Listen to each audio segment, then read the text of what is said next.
All right, we are live. Happy Friday, my friends. Welcome back to another Dividend Happy Hour. What a crazy week. What a crazy week. I don't know about you guys, but the portfolio's pretty close to being back up to all-time highs. What a quick recovery. I'm sure a lot of you guys saw similar movement in your portfolio. So a very interesting way to close out the week, I will say.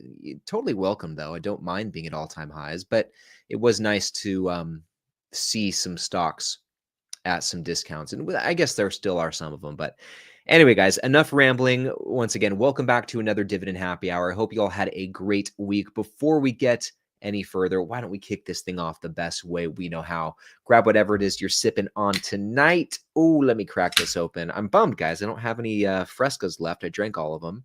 So we got some Minute Maid lemonade here. Still keeping it in the Coca-Cola family. But anyway, guys, cheers. Thank you guys so much for tuning in with me and hanging out with me tonight. This is going to be a fun stream, another fun stream. And also, here's to the dividends. Here's to the pursuit of that sweet, sweet cash flow, because that's really what's bringing us together here at the end of the day. But nonetheless, cheers. Ooh, that's good. Ooh, it's no Fresca, but it's still pretty good. Still better than water, too. But anyway, guys, let me know a few things here in the live chat. It looks like there's about 100 of us here in the stream, which real quick, hit that thumbs up button one time for the stream if you guys are looking forward to a fun dividend happy hour. But yeah, let me know a few things here in the live chat. Number one, I want to know which stocks you picked up this week. What did you add to your portfolio? I definitely would be curious to know. A lot of interesting deals out there. So I'd be curious to see what you guys are buying. That's number one. Number two, what are you sipping on tonight? What did you bring to drink to the dividend happy hour? Like you guys saw, I'm sipping a little lemonade, but what do you guys have going on over there? Number three, I want to know, did anything cool happen in your guys' portfolio this week? Did you hit any milestones? Like I said, just with how things have been performing, I'm sure we're going to see some all-time highs. Maybe you guys hit certain dividend income milestones. Maybe you reached 100 shares of SCHD or Realty Income. Any milestones, anything cool that happened to you guys this week, share that in the chat as well. And also number four, I already see some of you guys shouting this out here in the chat. I want to know if we have any first timers here in the Dividend Happy Hour. In case this is your first time tuning into the live stream, just so you know, we do this every single Friday night at this time, starting at 5 p.m. Pacific time, 8 p.m. Eastern time, live action. It's one of those things that I look forward to every single week. And once again, I'm so stoked to be here with you guys tonight. So let me know those few things here in the chat. And I want to just go over here and say what's up to all of you guys. Let me scroll back up to the top here. And real quick, before I just kind of peruse the chat, a quick announcement. Earlier today, I recorded an episode of the Dividend Talk podcast. I was a guest for this week's episode of theirs, which will be coming out tomorrow, which I'm super excited about. I know a lot of you guys out there listen to the Dividend Talk podcast. In my mind, it is the dividend investing podcast. When you think of dividend investing podcasts, that's, at least for me, the first one that comes to mind. It's the definitive one. And ever since I started investing, like from the very beginning, that was one of the first shows, or one of the first pieces of content that I really got hooked on. And those guys were certainly responsible in part for pushing me down this path of dividend investing. So I owe a lot to the Dividend Talk guys, and it was a really cool, like, full circle moment for me today to be able to meet them and chat with them. Both very, very nice guys. And we had a lot of fun. But yeah, very full circle moment being able to be a guest on their podcast after listening to it for so many years. So that episode's going to be coming out tomorrow. I'll be sure to share a link to it here on the channel, just on the community post, probably in the Discord group as well. Which, by the way, if you're not in the Discord group, there's a link to it in the description. Totally free to join. It's basically just one big group chat, like this live chat. And a lot of you guys here in the chat are already in the Discord group. And if you're not, I'd love to see you in there. Once again, there's a link to it in the description. But I just wanted to put that out there real quick. I'm super excited about this episode. It was a really fun conversation, and I'm excited to have you guys listen to it. But anyway, now jumping over to the chat, just saying what's up to all of you, all 138, all 147 of you now. We've got just Tony there at the top. He's the first one I see. We've got El Dynamico. What's going on, Antonio? Norman's here. What's up, Norman? CJ, what is happening? Evolution Rich is here. David's here. There we go, with a full glass of wine. Sounds delicious. David is here, also drinking some wine, and hit 600 shares of SCHD this week. That is incredible. What a milestone. Good job, my friend. Shane is here. What's up, Shane? Salvatore is here as well. Says, there he is, the man, the myth, the legend. You are too kind, my friend. Oh my gosh, Jim, you are a handful, man. Jim here says, working on my second Bud Light Chilada, tall boy, not responsible for anything that my keyboard says. You are a crack up. This should be an interesting stream for sure then. Mike's here. What's up, Mike? We have Home Advantage, Korean Cardboards in the building as well. We've got Alex Gomez. What's up, Alex? Or maybe it's Gomes. Probably Gomes. Yeah, nice little shopping spree here for Alex too. Bought dips by investing $1K each. Nice, $3,000 shopping spree into J&J, Realty Income, and Vici before the pump. Nice. Good move, my friend. Good move. Yeah, Vici's already like back up to $30 a share. Realty Income's already back up above my cost basis. So it moves quick. But with Vici Properties, which is what I picked up this week, I was, I think I did pretty well in loading up while I can. And I'm still buying it. It's $29.35 is the current share price. Still not bad. But I think I picked up about 20 shares, 25 shares maybe just recently. So yeah, definitely did some damage with Vici. And I'll show you guys the portfolio in a sec because we did hit a little dividend income milestone that I want to share with you. But anyway, I want to keep getting caught up with you guys. Ken's here. And also real quick, sorry. If you guys have any questions, drop them in the chat because once we get caught up, I'm going to as I'm scrolling and getting caught up in the chat, I'll save your guys' questions and then we'll go through them one by one here in the stream. So yeah, Ken's here. Pat's here. What's up, Pat? Craig's here. What's going on, Craig? Says Merck is still looking cheap. I bought some for the first time in like 4 years. Nice, man. Nice. Little poll here says got 61.64 in dividends already, just starting. Nice, man. That's great. Good job.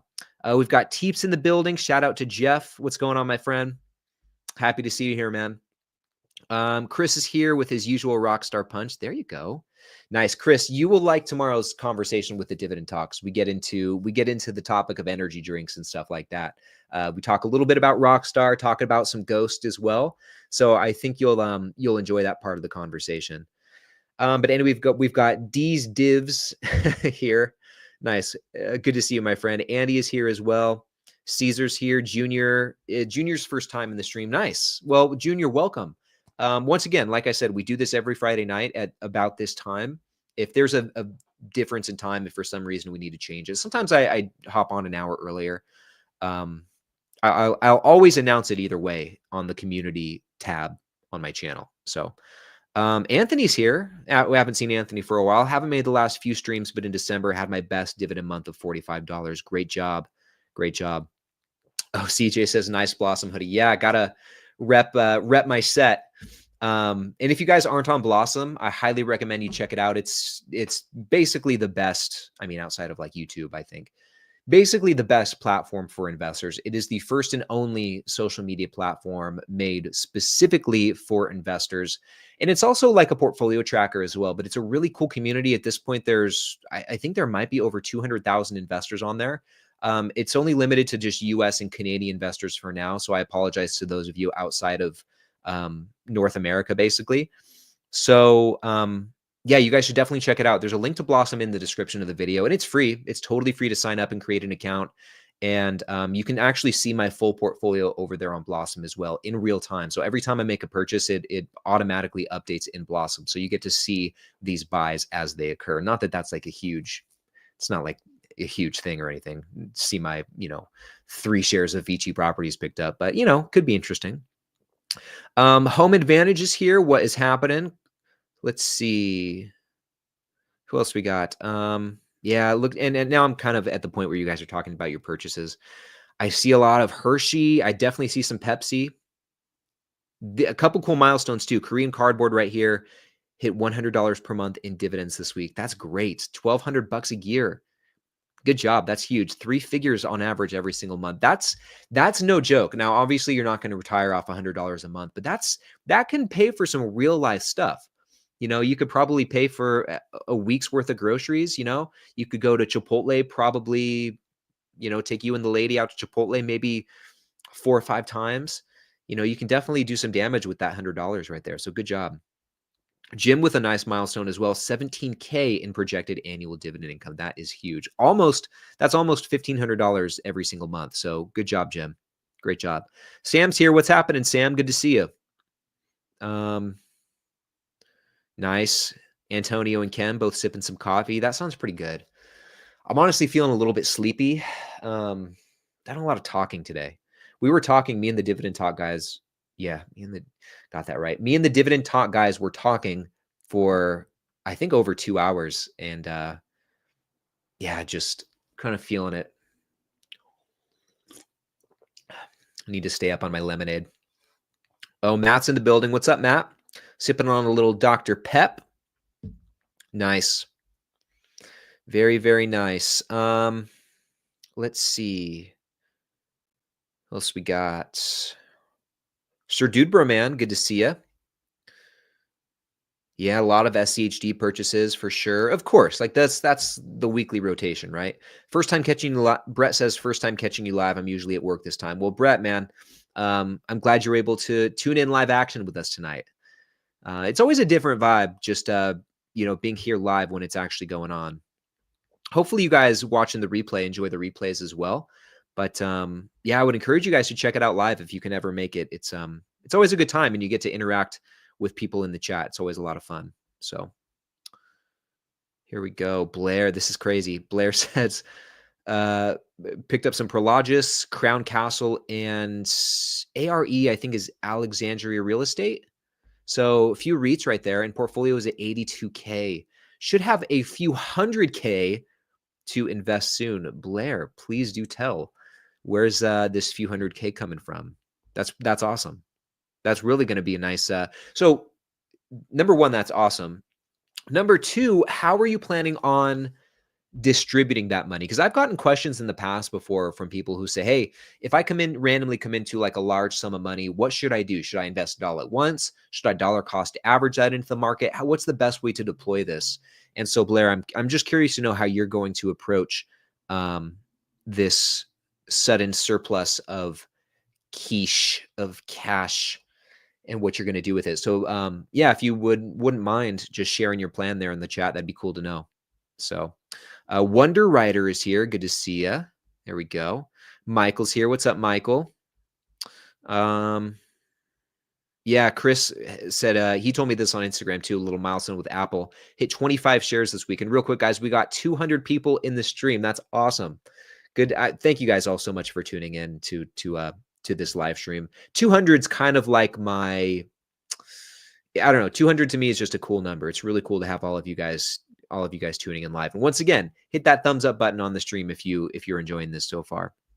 And I'm about 10 minutes behind in the chat now, so I'm going to I'm gonna really catch up quick here. But real quick, we've got the Danish dividend queen who reached 100K this week in the portfolio. That is huge. Such a cool milestone. 6 figures. You've got that Charlie Munger number. So good for you. Great job. Good job. Brett, how did you get a Blossom sweatshirt? I'm an affiliate of Blossom. So they sent this to me in the mail just as I don't know, kind of just a thing for becoming an affiliate. Sent a really nice card as well. I got to shout out my man, Brandon Beavis. And I got to shout out Max as well. Just two super really nice guys. Two super nice guys, excuse me. And the Blossom crew is a very hospitable group. And yeah, I feel very fortunate to be a part of the gang. So and I'm hoping to meet up with all of the Blossom gang sometime this year in 2025. They've got some get-togethers planned, and I'm hoping to make it out to at least one of them. So we'll see how that goes. And on that note, if and when that occurs, would you guys be interested in seeing like a video of that get together? Sometimes they do like in-person meetups where they could be like a mixer sort of thing with a panel. Other times they'll do like full on vacation. So if you guys would be interested, if I go to stuff like that, and I'd be totally I would love to film it if it's something that you guys would like to see. Excuse me. It'd be kind of a fun way to switch it up too with some of this content. You guys only pretty much see me here at this in the war room, as I like to call it, here at the desk. So it'd be kind of fun to do some stuff off campus. You know what I mean?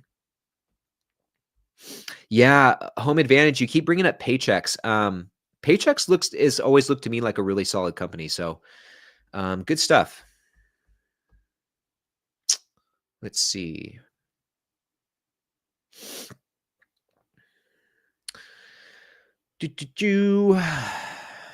Okay, I see.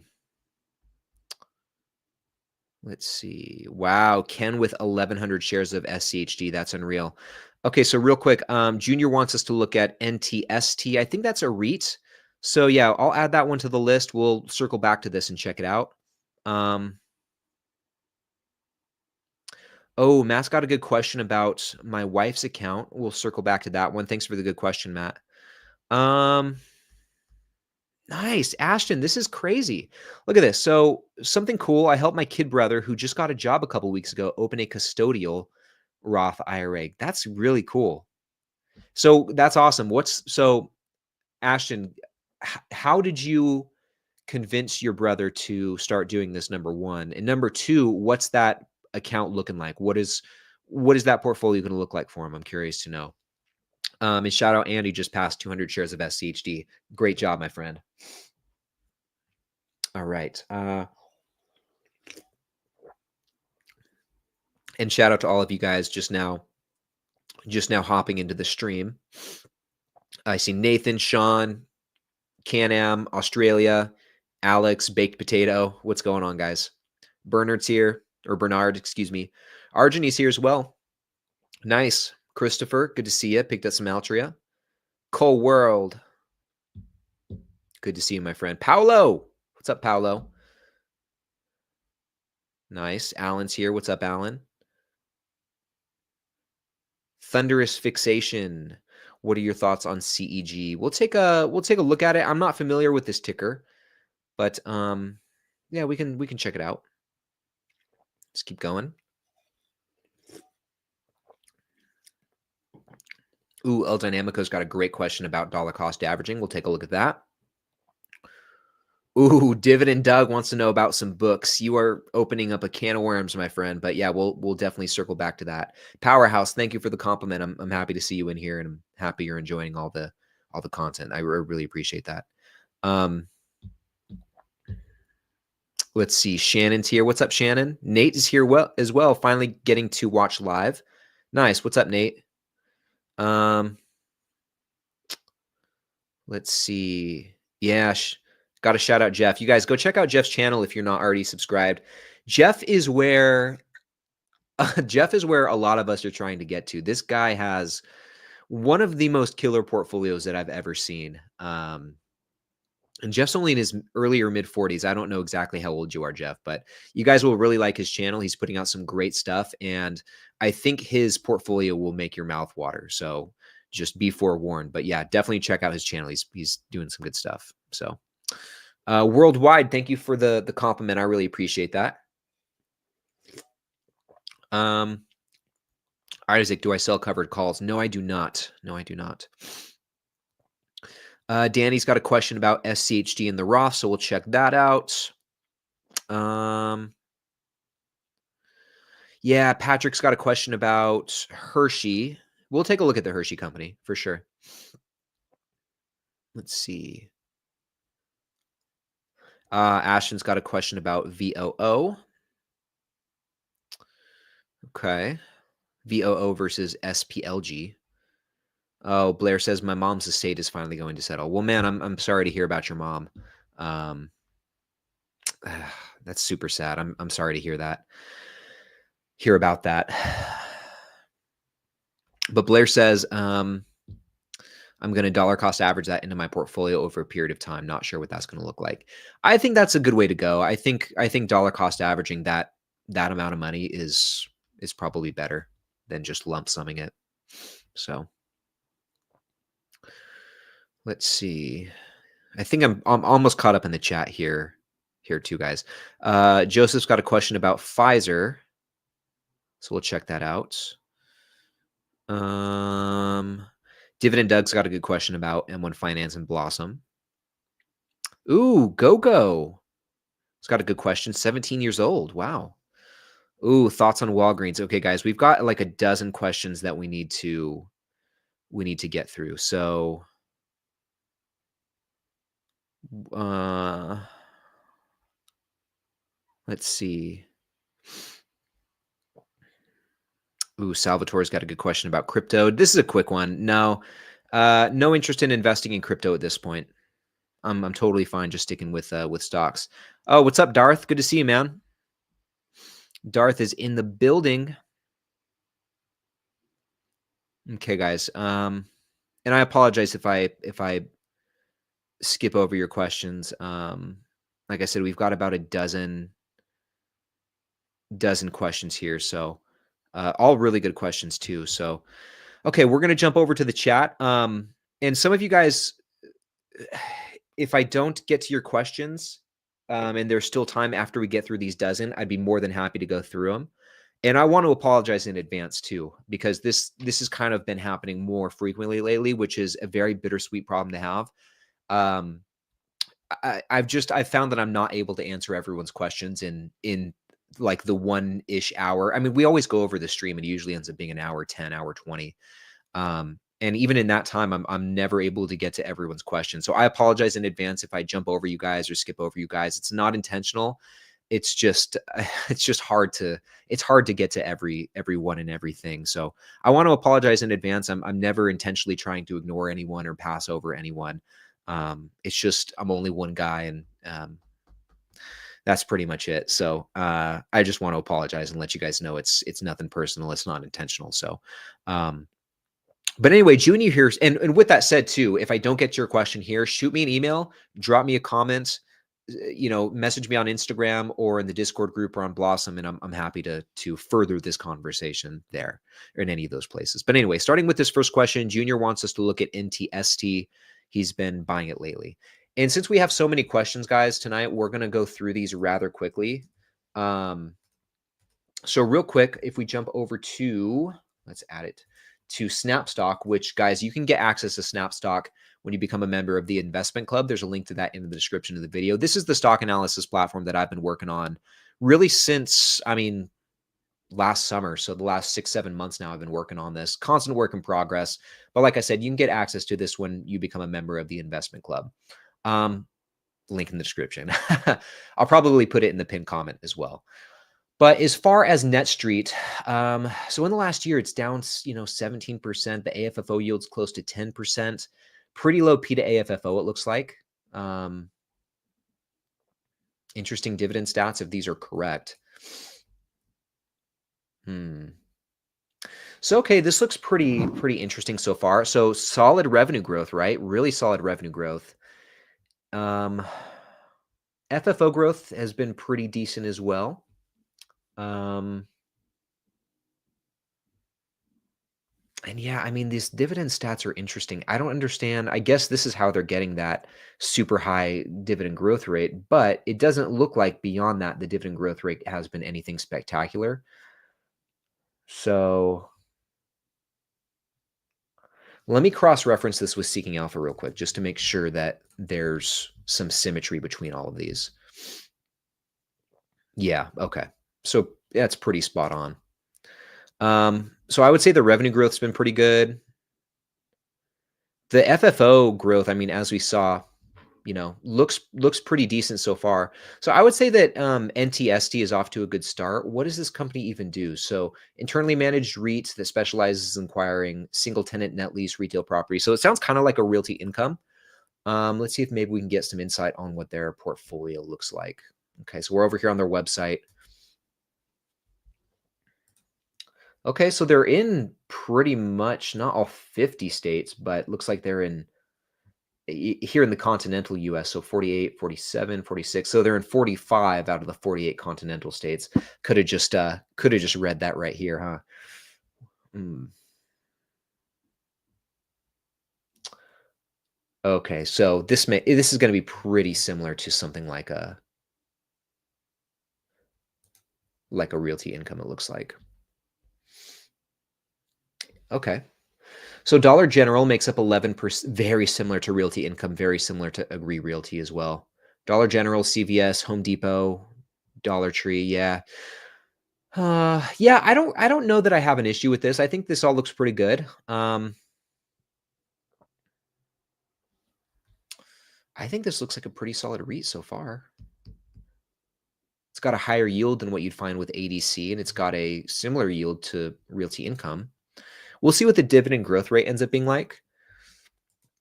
But so far, just based off this seems like a pretty solid REIT. So yeah, I don't know. I think it looks pretty decent. So yeah, thanks for putting that one on my radar. I'm actually going to add it to. I guess I do have it on my watch list. And just so you guys know too, I've got 3 different watch lists. If I jump back over here, bear with me. I've got, oops, there we go. 3 different watch lists. So this list right here, which is just called watch list, has hundreds of different dividend stocks on here. Basically, if it pays a dividend, it's going on this list. And then I've got my somewhat interested list, which are it's exactly what it sounds like. The companies I'm kind of chewing on, I'm kind of mildly interested in them and kind of want to think about them a bit more. Then I've got my very interested list, which is even more focused. So, okay, so that was the first question. Let's see if I missed anything here in the chat.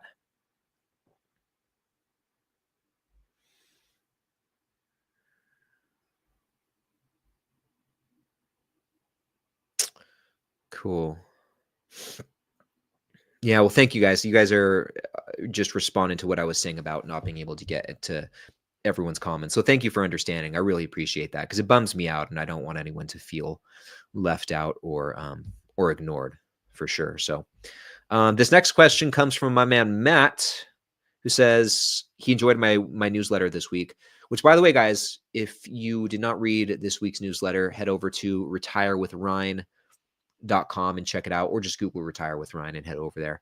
And also, if you're not getting the newsletter, what are you doing? What are you doing? You got to sign up for that thing. I send out a newsletter every single week. It shows you my buys for the week. It shows you my dividend income. And then I always cover just some big topic as well. And I also do more Q&A. Every single newsletter, there's a since you ask section where I directly take your guys' questions and flesh them out in a full, like, multi-paragraph article. And a lot of the questions that I get come from this live stream as well. So if I do skip over your question for some reason, keep it in the chat, message me on whatever social media, email me, and I can certainly answer it in the newsletter as well. That's another medium to do that, I should say. But anyway, Matt's question says, would you ever include updates from your wife's brokerage account like you do with your portfolio? That's a really good question, actually. And that's something I've been thinking about, like, when it comes to my monthly portfolio updates and my monthly dividend income updates. Should I start including my wife's account in those? And I think I could go either way. What would you guys prefer? Would you like to see that? Is that something that you'd like to see? I mean, her account there's only about $1,500 in there right now, and we haven't turned on the weekly contributions yet. But need to do that soon. Actually, we still need to like combine all our finances and stuff. And we were going to go to the bank and get her on my checking account, just turn it into a joint one, but we didn't get the chance. But once we do that, going to start, which hopefully we can do it next week. Once we do that, we're going to start transferring some money into her brokerage every week. So yeah, if you guys want to see that, I can certainly include it in the, I don't know that I would include it in the monthly portfolio. I guess I could include it in the monthly portfolio updates. I don't know that I would, to be honest, though. I really don't know. Truth be told, probably not. I probably wouldn't, because it's not going to be something that interesting. I probably won't. She wouldn't care. She would be okay with me doing it, but I probably will keep that one separate. Yeah. But that's a good question. So next, Thunderous Fixation wants to know, just curious, what are your thoughts on CEG, if any? They're a young dividend growing stock, but are the largest producers of clean nuclear energy. Clean energy will always be a big demand. Well, it sounds interesting. Why don't we give it a look? So we're looking at CEG, which is Constellation Energy. Okay, let's jump back over. Let me take a sip of my lemonade here. Holy cow. So that's pretty crazy performance, right? So right off the bat, the first thing I noticed is that CEG has a negative free cash flow yield, and it also has a negative free cash flow payout ratio, which tells me that at least in the trailing 12 months, this company was not free cash flow positive. Now, obviously, the valuation is not going to be the best. It's not going to be ideal right now at all. The PE ratio is sitting at 35, but I'm guessing, well, no. I was going to say this company's to command that type of PE ratio and these type of returns. I would have guessed that this company would have been like a growth machine. I would have expected to see really stellar sales growth, earnings growth, and free cash flow per share growth. I mean, we saw that they had the negative free cash flow stats, but yeah, and I would say that right off the bat, at least for me, this is going to. But I mean, is it a utility? Actually, yeah. So it is a utility. So the negative free cash flow is actually not that surprising. Um, so let me take a step back on that. So then with that said, this does seem to be a bit more normal for a utility company. I would really want to see more earnings per share history. That's one thing that's kind of tripping me up. If we subtract 2021 and 2022, this trend, this growth trend in the earnings per share looks really good, but this is kind of throwing me off for now. So I would like to see more consistency in the earnings per share. Um, I would like to see that. The revenue growth isn't that it doesn't really jump out to me that much either. Margins seem to be declining as well. So yeah, I don't know. I would probably say for me this one would not be one that I would be particularly interested in. Let's see how it compares to something like a Southern company. See, like I would much prefer to see growth stats like this. Revenue trend actually looks pretty similar to what we saw with CEG. CEG is growing the revenue at it's a slightly higher rate than Southern Company, not slightly, but by about 3 percentage points on average. But I would prefer to see earnings per share look more like this. To me, this is more trustworthy than what we saw with CEG. Um, And the margins are a lot steadier as well, where we saw the gross margins going down, and I not much to speak of in the net margins. I think Southern Companies actually looks a lot better, and we can actually see from 2017 until now, this had actually gotten more profitable over time. So, and more consistency in the dividend growth department as well. So, what was CEG's dividend yield though? 0.45%. So yeah, yeah. And we'll see what this dividend growth rate shakes out to be in the next couple of years. But so far, it looks like they've done a really good job growing the dividend. So it'll be interesting to see what it looks like with a bit more years of growing under their belt. So I don't know. I don't have a real serious opinion on CEG from here, but utilities, with that said, are really not something I'm super well versed in. But just from the very surface level analysis, I probably would feel more comfortable going with something like a Southern Company or even like an American States Water AWR. So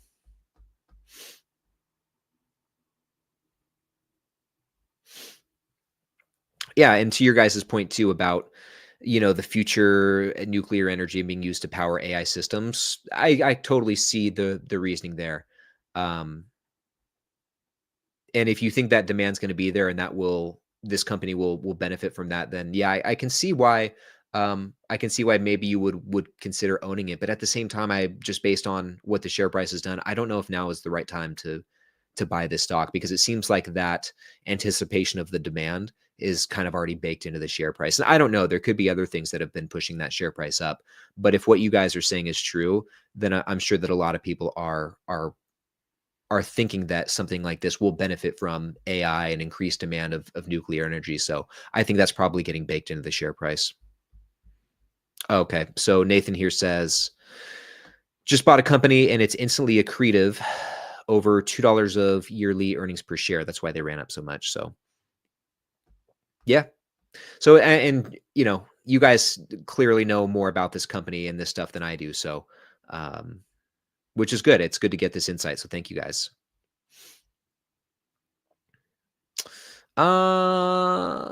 Let's see. Matt mentioned in a recent YouTube announcement or post about starting a new position. I don't think so. I don't believe so. I don't really have any plans to start a new position. So I don't know. You'd have to show me what it was because nothing's registering off the top of my head.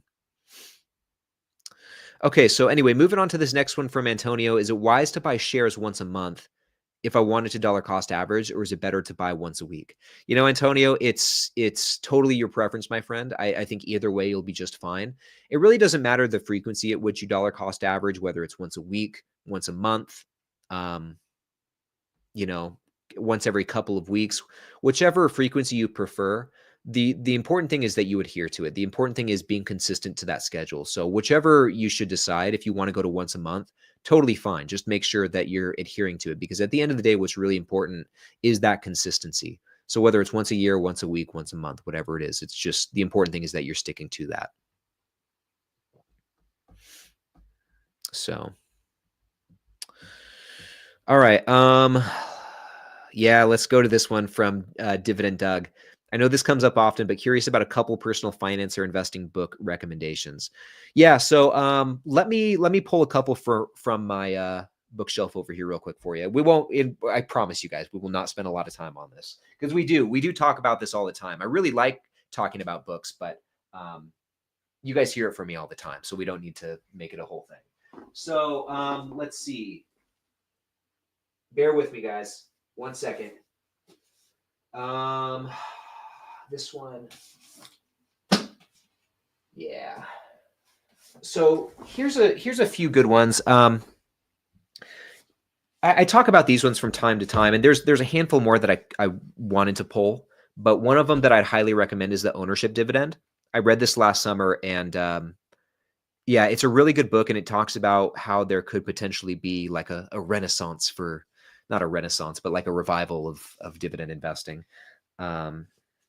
So I'd highly recommend this book. It's pretty easy to read too. It's like 160 pages, so you'll get through it pretty quickly. This next book I cannot recommend enough is What I Learned About Investing from Darwin. This is actually one of the best investing books I think I've ever read. It's really stinking good. So I'd highly recommend this one. And then last but not least, Richer, Wiser, Happier, which I read when I first got into investing. I remember loving it. William Green is one of my favorites. I actually listen to his podcast every single episode too. And I'd highly recommend this book as well. I actually need to go back through this book because it's been way too long. But I would check those out. You know, like I said, I could probably talk for the next hour about good investing books, but those are a few that I'd highly recommend checking out if you haven't read any of them. So, and with that too, like you guys, drop your favorite investing books here in the chat. I want to know which ones you guys would recommend. Oh, Be Still. With so much drama in the LBC, it's kind of hard being Snoop D-O-double-G, but I somehow, some way, keep coming up with funky like every single day. May I kick a little something for the G's and all right, let's keep going. Uh-oh. All right, let's keep going. I see my wife in the chat. Bet you guys can tell which one she is. Okay, so moving on, guys. Let's go to Danny's question here. Yeah, Salvatore says Think and Grow Rich. I haven't read that one, but I know that's a classic. So Danny says, you hold SCHG in your Roth IRA. Being in your 30s, why not go with a VGT or SCHG with more growth? Especially when at 59 and a half, you can sell without triggering any taxes and then go the SCHG way. Yeah, I think that would be a fine way to go. I think that could be a fine way to go too. I do have VOO in my Roth IRA as well, which hits on a lot of the things that VGT and SCHG does, albeit with different weightings. But yeah, I think that the two funds that I have in my Roth IRA, being VOO and SCHD, really give me the balance that I'm looking for. They really give me the best of all worlds. And with that combination, I'm able to benefit from, you know, adequate share price appreciation, like totally respectable with both funds, actually. SHD is no slouch. Historically, has been no slouch in the share price department. But I get that along with current dividend income and dividend growth. And I know I'm not going to be able to use that dividend income until I'm 60. But still, I like having that balance between those things, even though I'm not going to be able to touch that income for another 30 years at this point, less than 30 years. But yeah, I think I could be fine. Like if I were to, I could swap out VOO for VGT or SCHG, but I still get a lot of growth exposure and a lot of tech exposure with VOO. So like that's good enough for me. But yeah, I think what you proposed to would have been also a fine way to do it. So.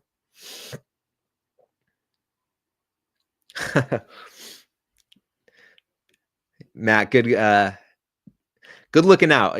Good trying to do the right thing there. You're funny. That's funny. Hey, lady. What are you doing, lady? What are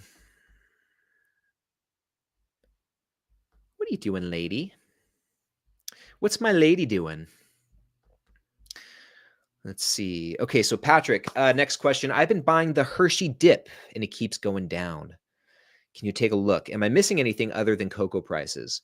So, I mean, a couple other, oh, she's on her lunch. Okay, good. So yeah, let's take a look at the Hershey company. And while I'm pulling this up, gosh, dang it. A couple other things to keep in mind as it pertains to the Hershey company and also stocks in general, but this one is more specific to the Hershey company. I still think that there's a little bit of uncertainty surrounding some of these quote unquote junk food companies like the Hershey, Pepsi, what have you, these snack food companies.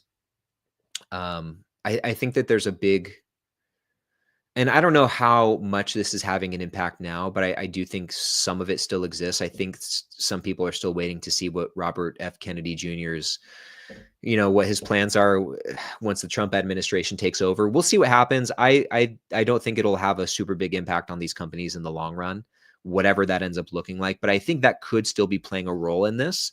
And let me know if you guys think the same or if you feel differently about that. So that's one thing, but also keep in mind too, like they just announced, and this is really more, I guess, pertaining to the entire stock market and dividend paying stocks in general. They just announced that they're not going to reduce interest rates as much as they originally thought this year. And so that's going to make things like, other fixed income vehicles like bonds and stuff like that still a bit more, the yields on those a bit more favorable compared to dividend stocks. And so I think that could be having some downward pressure on a lot of dividend stocks as well. So buy healthy food company. So I do think, just reading the comments. I do think that could be playing a role, but for Hershey specifically, yeah, I think that it's mostly still just cocoa prices. But, generally speaking, I don't think any of these headwinds currently facing Hershey are going to completely ruin the company. I think they'll still be around 10, 15, 20 years from now. And for now, like it looks like a pretty decent buy, down 17.4% in the last year. All of these valuation stats are looking much more favorable compared to their 5-year averages. So I think that's looking really good. The dividend yield is way above the 5-year average to the tune of about 85%. So that's looking really good. And we can see that like the free cash flow yield, PE ratio, price free cash flow, PE ratio, and free cash flow yield are all doing better than the averages. And the Hershey company, we can even look at it on a quarterly basis. It's been spotty, I suppose. It's had its ups and downs, but still free cash flow positive. Earnings are still looking good. Revenue still steady for this company. And if we look at just historically what it's done, it's been a pretty solid grower. And from a long-term perspective, at least at this point, I don't know that we have good reason to believe that the future just won't bring more of that. And simultaneously, while the earnings are growing and the free cash flow is growing, so are the margins. I mean, the gross margin has been pretty steady, but the net income margin and the free cash flow margin both have been increasing over time. So not only is this company growing on an absolute basis, but it's becoming more profitable as well. So I still think there's a lot to like about the Hershey company, and the debt situation is really not that bad. I mean, they've got $5 billion of net debt. But the net debt to free cash flow is only 3. It's only going to take them 3 years to pay down all of that net debt with the current amount of free cash flow they're bringing in. And still, like, the debt is very serviceable with an interest coverage ratio of almost 16. So using the Kevin Burgess School of Investing knowledge that I've picked up, he uses 8 for the interest coverage. That's kind of his benchmark. So this is pretty much double that. And obviously, with the Hershey company, you're getting a killer dividend stock as well. Right now, 3.5% yield, which is almost basically 1.6% above the company's 5-year average yield. So way higher than usual. And the 5-year growth rate and 10-year are both in the double digits. The 5-year is almost 15%. So you're getting a 3.6% yield and your 15% dividend growth rate. And that dividend's very well covered still too. So yeah, it's looking really good. And the return on invested capital is not bad either. Across the last 5 years, they've averaged 17.4%. Return on equity has been pretty crazy. Your return on assets also pretty solid. So yeah, I think there's a lot to like about the Hershey company. Absolutely. Plus they own Reese's. I mean, what's not to love about that? Had Reese's last night in my froyo. Okay, so yeah, and thank you for bringing that up. It was fun to take a look at the Hershey company. But this next one from Ashton, why do people continue to buy VOO instead of SPLG? Why don't people sell off VOO and switch? I mean, really, at the end of the day, they're the same thing. They're both the S&P 500. I think the only difference really between them is SPLG has a much lower share price. But for most people, at least here in the US, like that's not a huge ordeal because you can just buy fractional shares. But yeah, I don't know. I don't know why it matters, to be honest.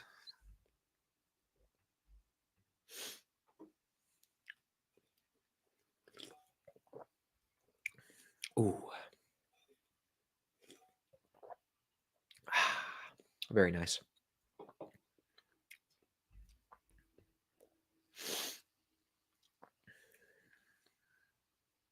Okay. Joseph, great question. Thinking of picking up some Pfizer soon? Oh, not asking me. He's thinking about picking up some Pfizer soon. Do I have any thoughts? Let's take a look at Pfizer. Let's take a look. Last I checked, it's been a while since I've looked at Pfizer, but last we looked at it, which was here on the live stream, I don't know, it wasn't looking that good to me. So it's down in the last year, about 1%. The PE ratio is quite a bit above the average. It's at 35, so very high PE ratio. This is 22% above the average. The free cash flow payout ratio is decently high at 5.5, but this is also 12% below the 5-year average. So I would say that for the most part, these valuation stats are not looking very favorable.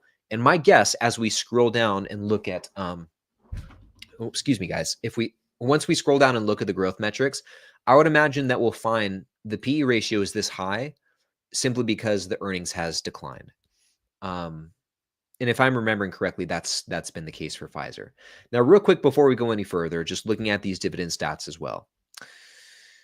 It's not all bad, right? Like nice high dividend yield, way above the average. 6.4% is definitely nothing to stick your nose up at.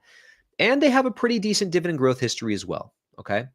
The dividend growth rate's not been great, 2.5%, but you're getting a high starting yield. So maybe that's not like a huge deal.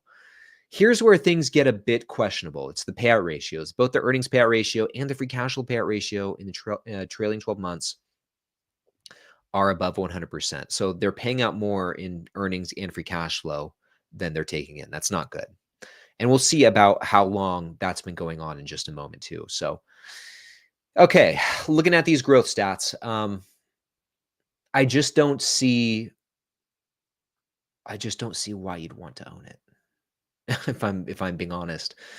The revenue growth has been pretty flat. I mean, if we subtract 2021 and 2022, if we remove those, these were like very obviously good years for the company. This all had to do with the COVID vaccine.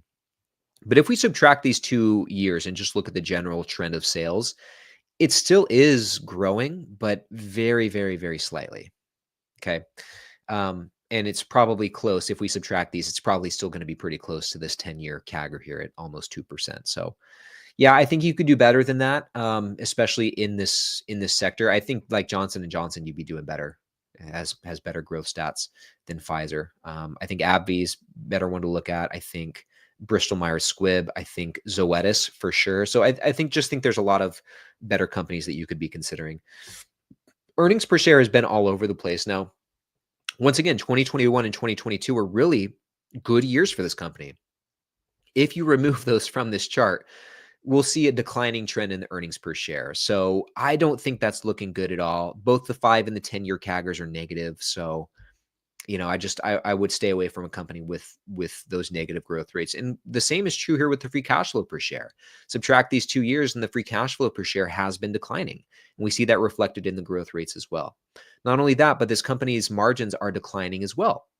So that's not great. The net income margin has been pretty spotty, but I would say generally it's been declining. Same thing with the free cash flow margin. It's had its ups and downs, but generally speaking, I think this is down and to the right.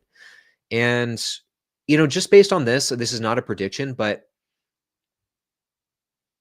based on this, if this company keeps going in this direction, it would not be surprising to see them cut the dividend. And we already talked, well, we haven't talked really about the about the dividends in the payout ratios, but that's a big red flag too. So I don't know. I don't know about that one. Yeah.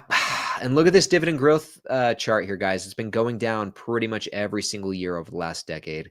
And here we see the payout ratios now. 2023, 436% payout ratio, trailing 12 months, 224. Free cash flow, 193 in 2023, 116 in the trailing 12 months. So that's not good. I don't think that's good. And at the same time, they're taking on a whole lot of debt. So a lot of things are, at least to me, a lot of things are looking like Pfizer could be a dividend cut candidate. And I think I might make a video about this next month because I've seen a couple of other stocks. I don't remember off the top of my head which other ones I was looking at, but there were a couple other stocks I was looking at thinking, maybe I've written it down, that I think could be dividend cut candidates. And I want to make a full video on it.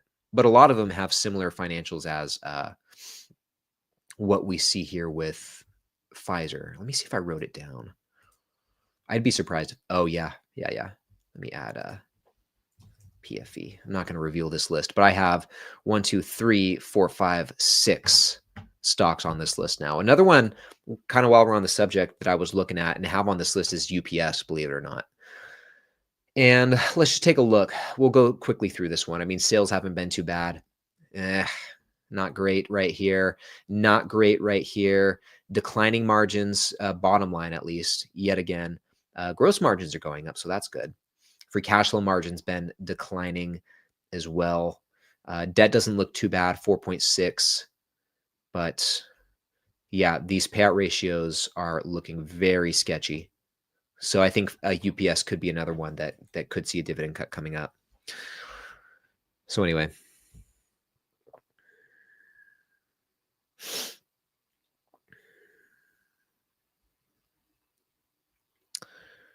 Let's see.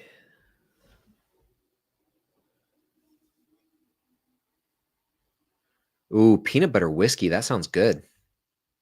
That does sound good. Okay, Dividend Doug should ask if Blossom has any plans for an M1 integration. So it's kind of tricky. It's not really up to Blossom. It's up to the third-party platform that they use to connect your brokerage account to their platform. And this is how all portfolio trackers work. Seeking Alpha works like this. Blossom, GetQuinn, Snowball Analytics, every single portfolio tracker that automatically populates your account information and updates your holdings and dividend income. They use a third party to make that connection. Sometimes it's Plaid. There's another company called Yodlee, which is who I think Snowball uses, or I think Snowball uses Yodlee. Blossom uses a different one, but that Blossom doesn't work with M1, nor does Snowball really. Snowball kind of does, like at least for me.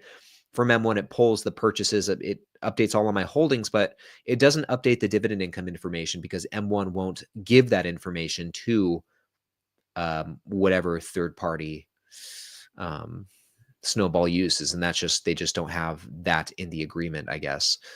But yeah, unfortunately, it's not up to Blossom. They have to wait for their third party service provider to establish a relationship with M1. And hopefully that makes sense.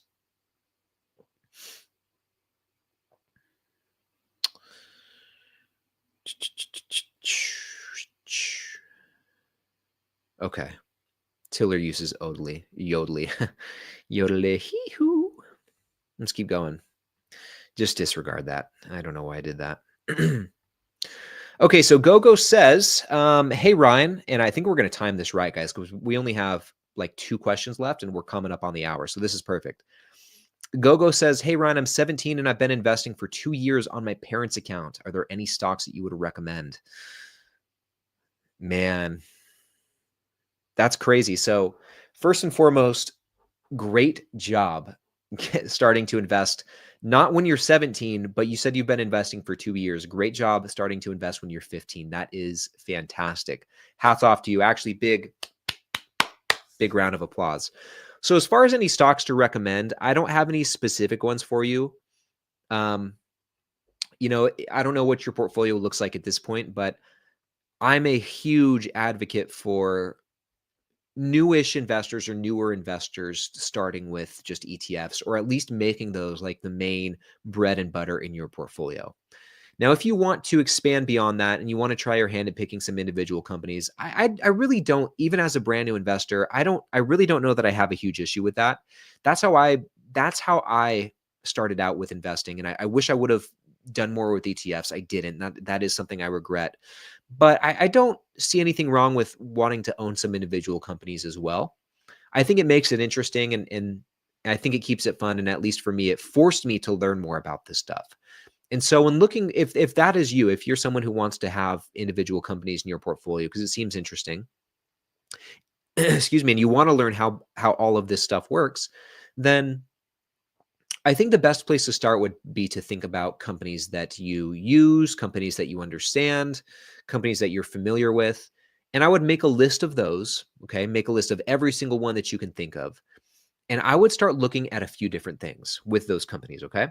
And this is what I like about Snapstock because it makes it so easy to do. I would start by looking at these 3 metrics right here: the revenue, the earnings per share, and the free cash flow per share. You don't have to use Snapstock for this. You can find this information also for free on Seeking Alpha if you go over to their financial statements. But I like this because it couldn't be easier to look at. And you want to look for companies who's growing in all 3 of these departments. You want companies who are growing their sales, companies who are growing their earnings, companies who are growing their free cash flow. Now, like I mentioned, I don't think, UPS might be a good one to consider. I think we all understand what UPS does. We've all had packages delivered by UPS. It could be a good candidate for one to consider for a brand new dividend investor. But it doesn't pass this test right here. Okay? I would look for ones. I'm going to give you a good example. This is why I think it's the gold standard. This is Visa. I would look for companies that have charts that look somewhat like this. It doesn't have to be exactly like this because, some years are good, some years are bad, and companies can go through some tough times. But generally speaking, you want to find companies who are growing in all 3 of these departments: the sales, the earnings per share, and the free cash flow per share. Okay. They can't bring in any profits if they're not generating growing sales, or excuse me, they can't grow their earnings if their sales aren't growing. I mean, I guess they could, but it's going to be harder for them. And they can't grow their free cash flow if these aren't growing either. So you want to see growth in all of these departments, most importantly in the free cash flow per share, because as dividend investors, that's what's going to really be the best indicator for whether or not a company can continue to pay and grow their dividend. So look for growing free cash flow because a company pays its dividends from its free cash flow. So if free cash flow is growing, there's a good chance that the company can continue to grow the dividend. And you can tell whether or not they'll have a high likelihood of being able to do so by looking at the historical payout ratios here, okay? With Visa, their payout ratios are in the teens, low 20s in some years, mid 20s. which means that only 20% of their free cash flow is going toward paying the dividend. Okay, that's very sustainable. That doesn't put hardly any pressure on the company to continue sustaining this thing and growing it even more. So I would say you want to look at those. Like there's a lot more that you could look at. That's just a very surface level place to start. Okay. Think about companies that you understand and are familiar with. Make sure that they are growing in these three departments right here. Make sure that the payout ratios, they're not dedicating too much of their earnings, of their free cash flow to the dividend. You want to make sure that they are balancing dividend payouts with holding on to that money to pay down debt and just holding on to reinvest back into the business. But I think if you're someone who is brand new to investing and is looking like for step one, I think that's a pretty easy place to start for that anyone can use as a starting point in learning how to do stock research and digging into companies. And hopefully all of that makes sense. And I'd love for you guys to jump in with this as well. If you guys have any other metrics that you think are important, and think too, for a beginner, think 17-year-old, 18-year-old, early 20s, someone who has no experience with this stuff. Think about some of those things. What other things would you recommend looking at? Okay. So, whew, man. One more, guys. My throat's getting scratchy. I'm not going to lie. So this one comes from James. Hey, good evening. Your thoughts on Walgreens? So great question. We talk about Walgreens from time to time here in the stream.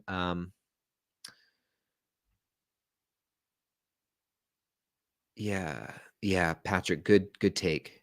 Look at yield last for sure. Sorry, I just saw that. And real quick too, before we jump over to Walgreens, I do see this question here from David about Vici.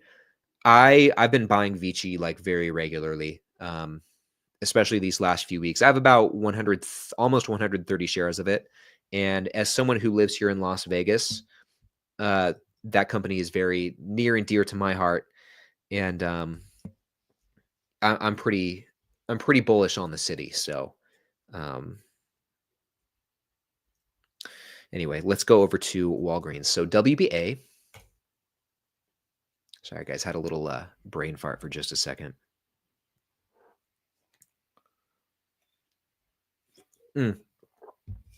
Man, this is good.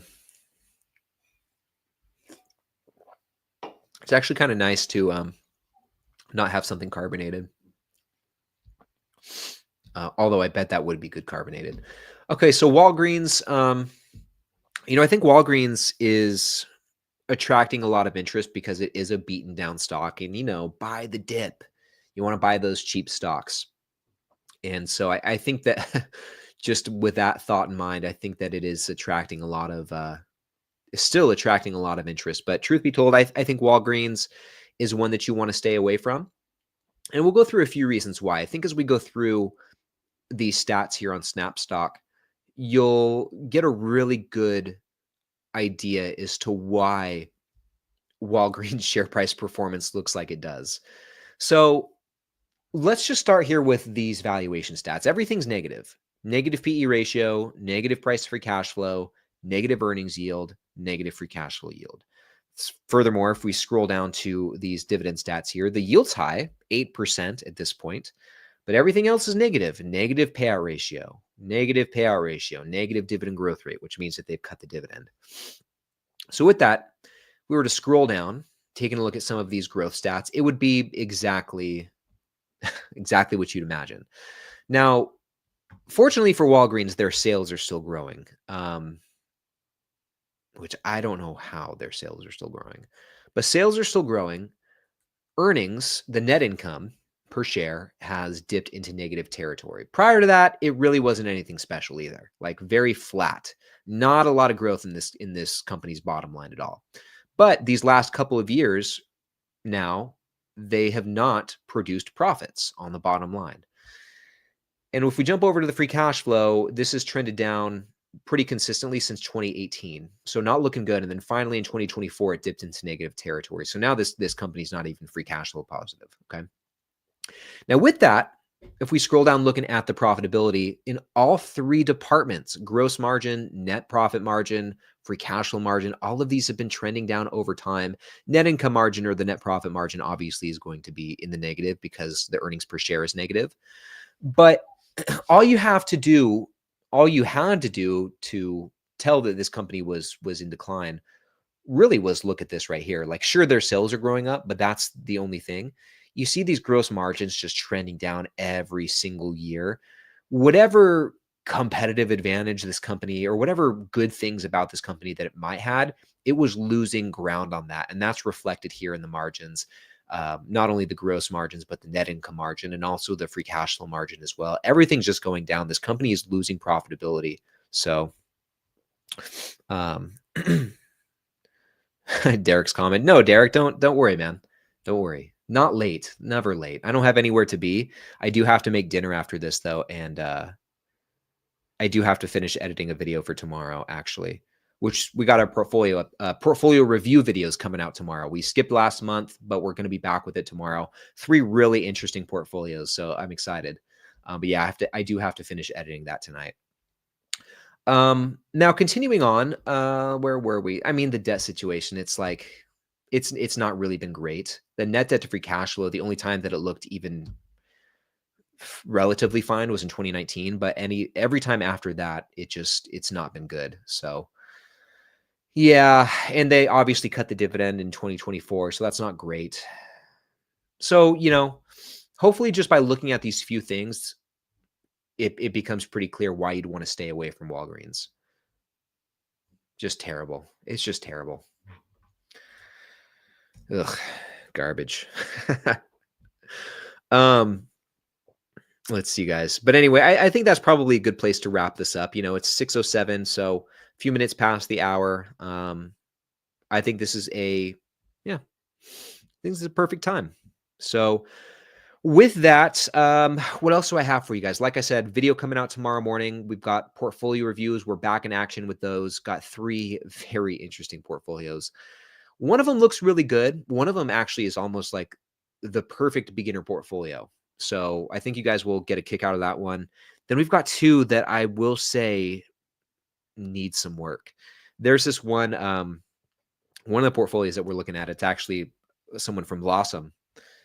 And I won't spill the beans because I don't want to spoil it, but this kid's 18, which is great. I'm so stoked to see him investing at 18. Excuse me. Sorry, guys.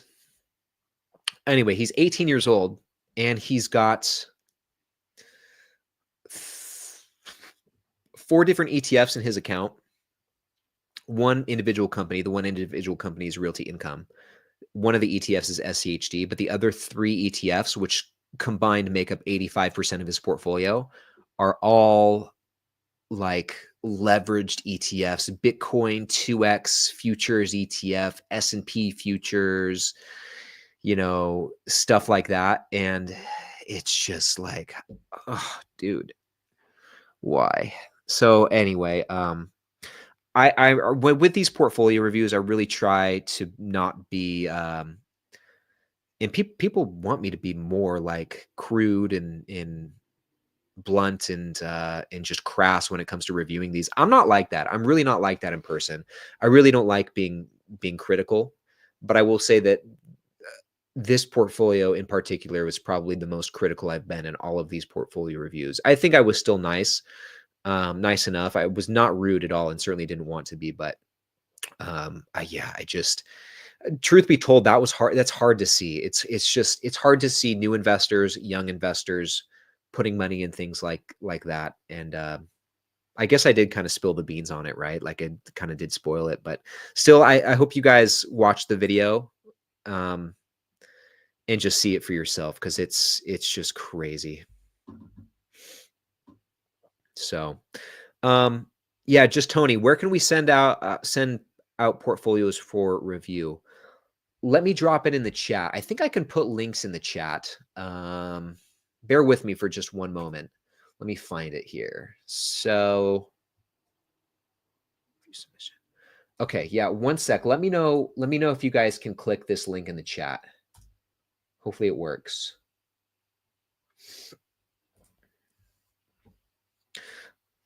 Let me know if you guys can click that. I mean, you can always like just highlight the link and copy and paste it. But yeah, Antonio, what are futures? So basically, future. Okay, cool. I'm glad the link works. So yeah, if you guys ever want me to review your portfolio, just fill out that form, and I'll consider it for one of the future portfolio review episodes. I do one per month, and the portfolios are chosen at random. So, but yeah, if you want me to take a look at it and potentially put it in a video, you can just fill out the form on that link right there. Um, but yeah, Antonio, to answer your question about futures, it's basically a derivative type thing. It's kind of like trading options where you're betting on the future movement of whatever the underlying thing is, whether it's the S&P or Bitcoin or something like that. It's very symmetrical to something like trading options. So, but yeah, Google it, look more into it. It's something that I don't even fully understand myself. I've never really looked into it. I've kind of just I've kind of just decided it's not going to be something I'm interested in, so I don't really care to learn about it, but which maybe is a bit close-minded of me, but yeah, just derivatives in general. This is why I stay away from covered call ETFs these days too. It's just not my cup of tea. So, learning options trading, yeah, I understand that. I understand that it's a good way to boost your income. It's something that I personally don't feel comfortable doing. But I do know people, with that said, I do know people, a lot of people who make some pretty solid money trading options. And I got to shout out my man, Wayne Nichols, who crushes it with options.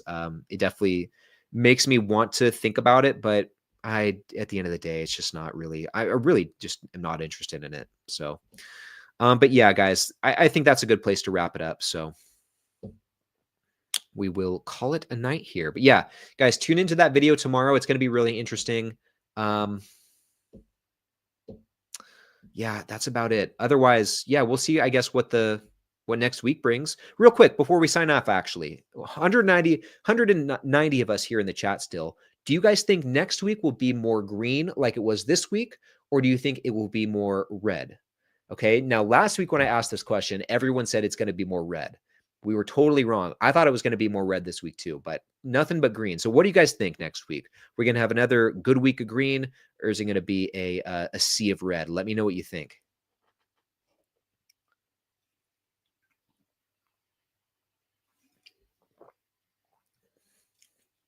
Okay. See a lot of greens. Andrew says red. Yeah. Kebaleva says green inauguration week. That's true.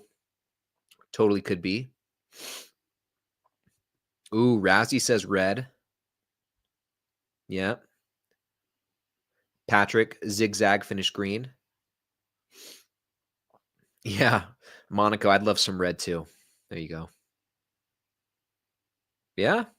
Lots of green. Yeah, it'll be interesting. Last question, actually. So this is what happens every single time. Do you guys know what you're going to buy next week? Do you guys already know what you're going to be picking up? What are you guys going to be buying? This is the last question, I promise. But I'm curious to know because we're kind of on the subject of next week, so I figured I'd ask. Fast Eddie's going to buy some Fresca. Yeah, I need to buy some Fresca for sure. Monica's buying Nike. No, pot roast Nike, Joey, J&J. Yep, Walmart, Hershey, Costco, Vici, Realty Income, Mondelez, nice one. GPC, Genuine Parts, okay. Coca-Cola. Yeah, Chris with the usual, looks like. Teeps going to SCHG. I see Nathan with some McDonald's. Yep, some more J&J. EPD for Antonio, wow. Oh, Sir Dude Bro Man's going to buy Broadcom. What a surprise. What a surprise they're going to buy some Broadcom. I see Verizon from BR. Nice, okay. Yeah, more J&J for Caesar. Pepsi. Blue Owl. Meta. Monaco asks what I'm buying. I don't know yet. I think I might go some J&J next week. We shall see. We shall see. It's either that or Vici Properties.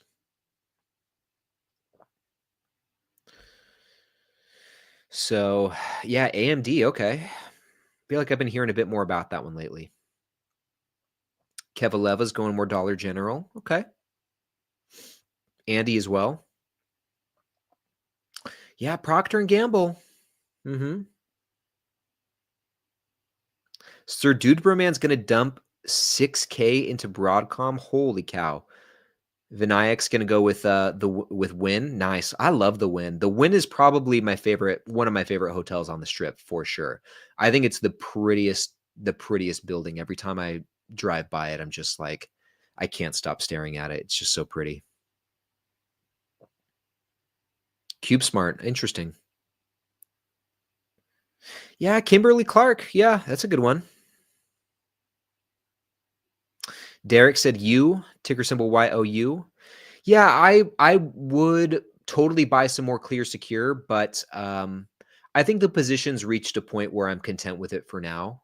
I have like 104 shares, and I think out of all of the positions in my portfolio, that one's probably the most. That one's in like the fastest changing industry, so I think there's certainly some risk that comes with that, and I don't want to build up too large of a position in case my thoughts about the company turn out to be wrong. So I think right now it's maybe somewhere between 2 and 3% of my total portfolio, and I'm okay with it being that size of the position for now. So I don't think I'll be buying any more Clear Secure. It does look ripe for the picking though. So Tony, if you can send me an email, Ryan@retirewithryan.com, I will send you the spreadsheet link for sure. Yeah, Salvatore says Encore is much nicer. Yeah, Encore is very nice too.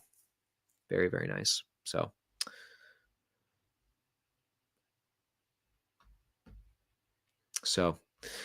okay, guys. Oh, where did I get the poster? Which one? So that's right there. That's Entourage, one of my favorite TV shows. This one is Woodstock. It's a Woodstock poster. This one is the Ramones. I love the Ramones. There's no stopping the Cretans from hopping. Cretan. So anyway, guys, on that note, yeah, we're gonna wrap it up. So guys, yeah, thank you so much for hanging out with me. This was a lot of fun. This is a really fun stream. We had some fantastic questions tonight. And this is why I love the Dividend Happy Hour. It's always a good time. It's always good hanging out with you guys. So thank you so much. I hope you all have a fantastic weekend. Please, please check out tomorrow's video and drop me a comment when you do. I'd love to hear your thoughts on the portfolios I'm reviewing in that one. Thank you guys so much for your time tonight. I hope you have a fantastic weekend, and I'll see you in the next one.